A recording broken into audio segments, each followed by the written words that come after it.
Hello everyone.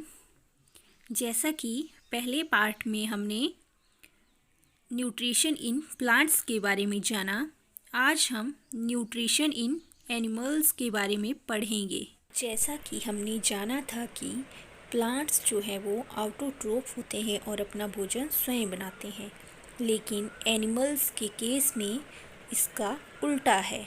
वह अपने भोजन के लिए दूसरों पर निर्भर करते हैं, चाहे प्लांट प्रोडक्ट हो गया या एनिमल प्रोडक्ट हो गया। The basis of their food habits, animal can be divided into 3 groups. Herbivore, ऐसे एनिमल जो सिर्फ प्लांट प्रोडक्ट ही खाते हैं, एग्जाम्पल काऊ, रैबिट, गोट। कार्निवोर्स, वह एनिमल जो सिर्फ मीट ही खाते हैं, एग्जाम्पल हो गया लायन या tiger. Third one is omnivorous, which eat both plant and animal, for example human and bear. तो हम कह सकते हैं कि प्लांट जो है वो अपना भोजन स्वयं बनाते हैं और हर्बीवोर जो है वो प्लांट्स को खाते हैं। कार्निवोर जो है वो हर्बीवोर को खाते हैं और जो ओमनीवोर है वो हर्बीवोर तथा कार्निवोर दोनों को खा सकते हैं। अब हम डिस्कस करेंगे different steps that involve in the process of nutrition in animals. Animal में न्यूट्रिशन को हम डाइजेस्टिव सिस्टम के नाम से भी जानते हैं। There are 5 steps involved in the process of nutrition in animals.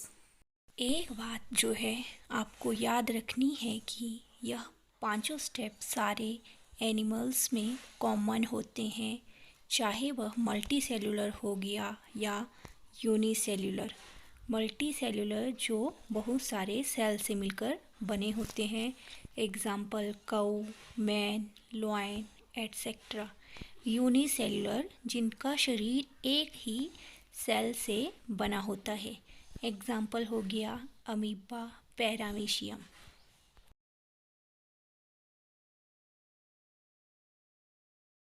अब जो है हम सारे स्टेप 1 बाय 1 डिस्कस करेंगे। फर्स्ट स्टेप है इंजेशन या अंतग्रहण।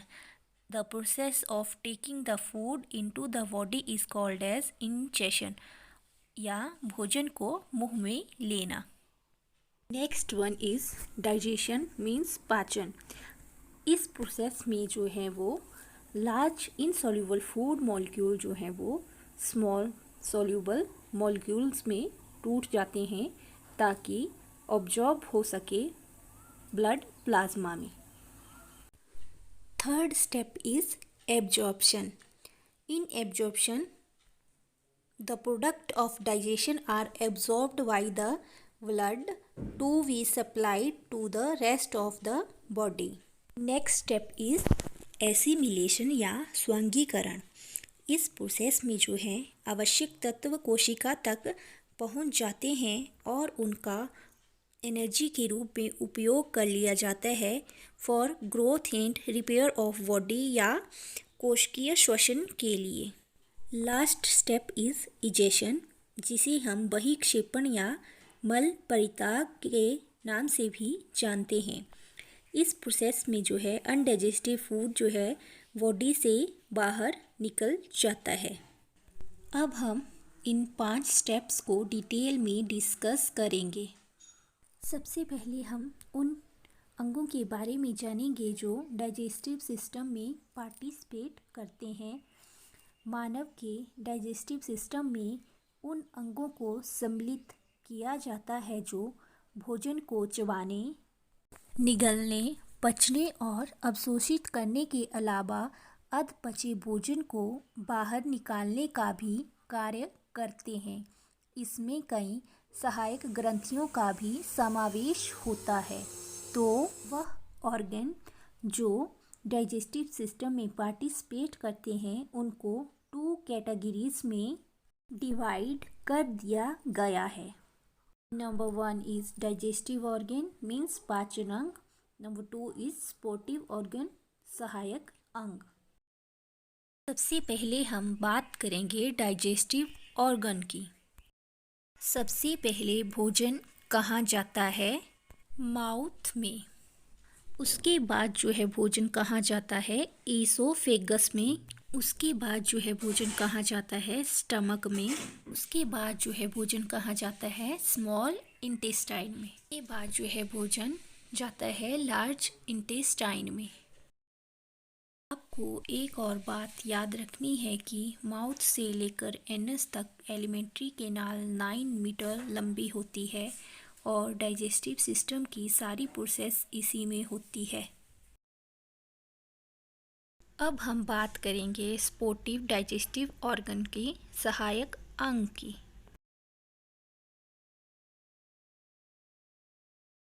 स्पोर्टिव ऑर्गन हो गए आपके mouth, tongue, teeth, liver, gall bladder, pancreas and salivary gland.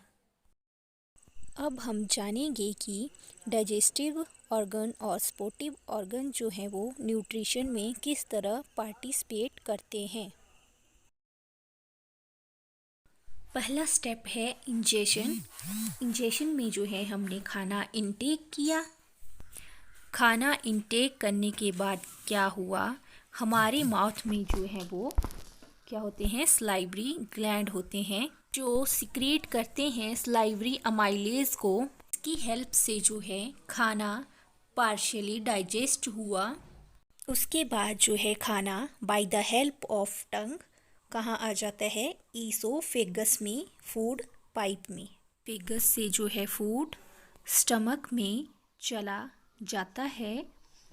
Oesophagus से स्टमक तक फूड के जाने की एक प्रोसेस होती है जिसे पेरिस्टालसिस कहते हैं। स्टमक में फूड का मैकेनिकल ब्रेकडाउन होता है। स्टमक की बाल कंटेन करती है 3 ट्यूबुलर ग्लैंड्स। यह ग्लैंड जो है सिक्रीट करते हैं गैस्ट्रिक जूसी। गैस्ट्रिक जूसी जो है वो नेचर में एसिडिक होती है। गैस्ट्रिक जूसी जो है वो 3 सब्सटेंसेस कंटेन करती है, पेप्सिन, HCl एंड म्यूकस। सबसे पहले HCl जो है वो भोजन के साथ आए हुए बैक्टीरिया को किल करता है और मीडियम को एसिडिक बना देता है। अब जब मीडियम एसिडिक हो जाता है तो पेप्सिन अपना कार्य शुरू कर देता है। पेप्सिन जो है ब्रेक डाउन करते हैं प्रोटीन्स मॉलिक्यूल को इनटू अमीनो एसिड में।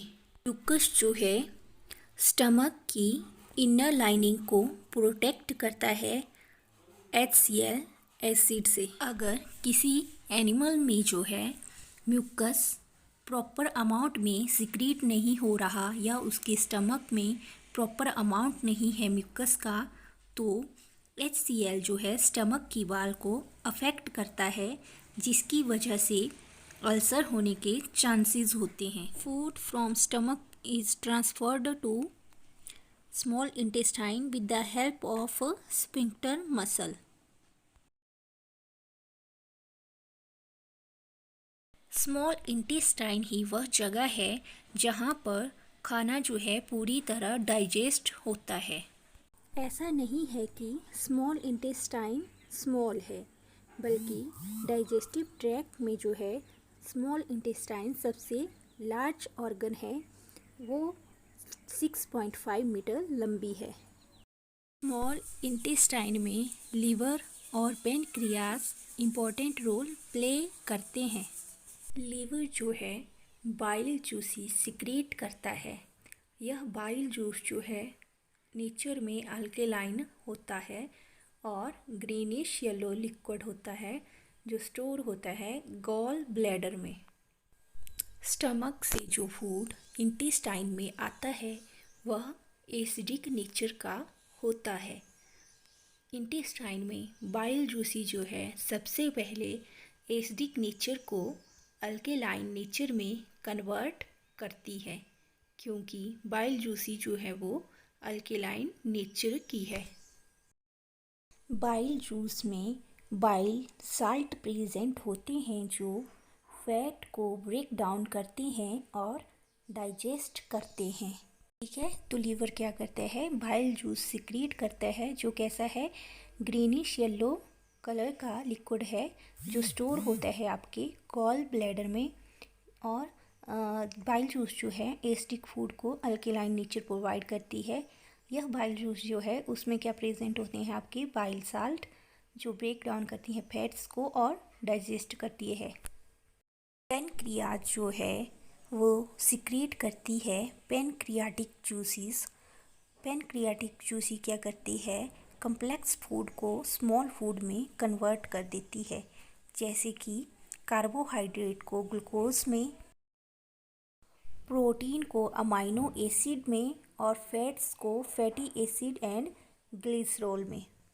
इस तरह स्मॉल इंटेस्टाइन में जो है फूड जो है कम्प्लीटली डाइजेस्ट हो जाता है।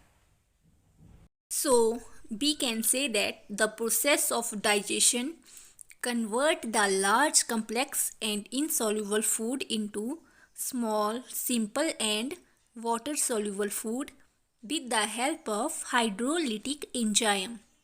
Hydro mean water and lytic mean breakdown.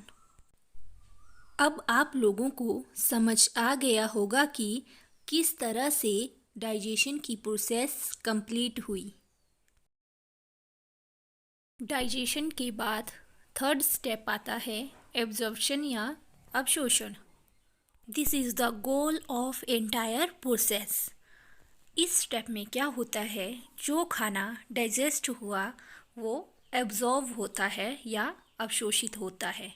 Absorption जो है वो किसकी हेल्प से होता है, जो स्मॉल इंटेस्टाइन है उसकी इनर वॉल पे छोटी छोटी फिंगर लाइक प्रोजेक्शंस होती है, जिन्हें हम बिल्लाई या माइक्रोविल्लाई कहते हैं।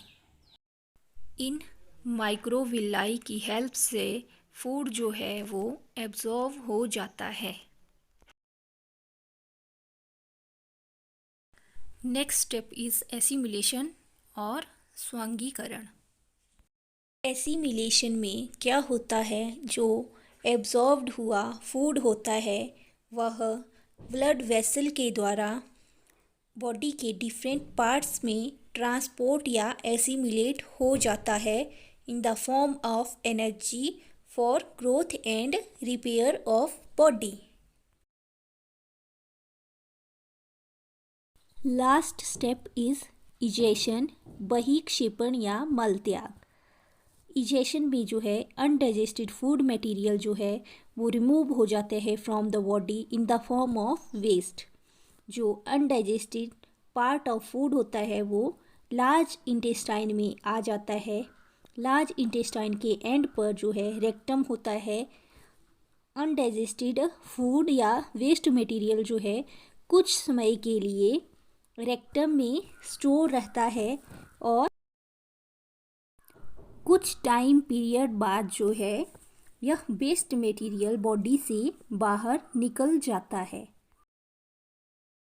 अब हम बात करेंगे nutrition in unicellular organisms.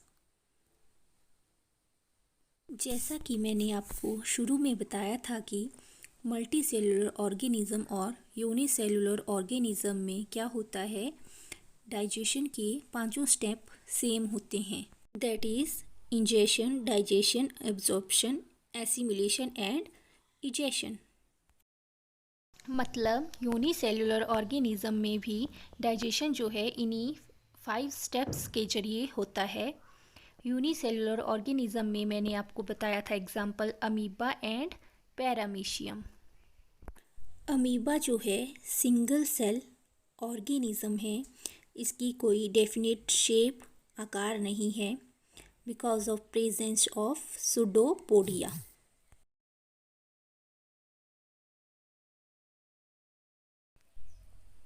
Pseudopodia जो है फिंगर लाइक प्रोजेक्शंस हैं और इन्हीं की हेल्प से अमीबा अपना भोजन इनटेक करता है। जिस प्रोसेस के जरिए अमीबा अपना भोजन खाता है उसको फेगोसाइटोसिस कहते हैं। सबसे पहले जो है अमीबा सुडोपोडिया की हेल्प से अपने भोजन को घेर लेता है फिर जो है भोजन खाद्य रिक्तिका के अंदर चला जाता है, दैट इज फूड वैक्यूल के अंदर। इसके बाद जो है खाद्य रिक्तिका में जटिल पदार्थ जो है वो सरल पदार्थ में टूट जाता है। फिर जो है जो अनडाइजेस्टेड फूड मटेरियल होता है या अपच या बचा हुआ फूड होता है वो कोशिका की सतह की ओर गति करता है। फिर जो है अनडाइजेस्टेड फूड जो है बॉडी के किसी भी पार्ट से बाहर निकल जाता है, मीन्स इजेशन कहीं से भी हो जाता है। उसके बाद है पैरामीशियम। पैरामीशियम में भी इन्हीं सारी प्रोसेसेस के जरिए फूड का डाइजेशन होता है, लेकिन पैरामीशियम में जो है खाना जो है बॉडी के अंदर विद द हेल्प ऑफ सी लिया जाता है, जबकि अमीबा में with the help of pseudopodia. That's all about nutrition in animals.